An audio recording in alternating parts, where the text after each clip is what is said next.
today I'm going to make an emoji coaster for Father's Day.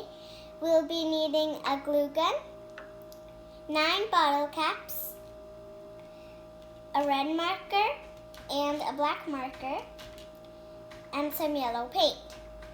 First we'll start by painting the caps yellow.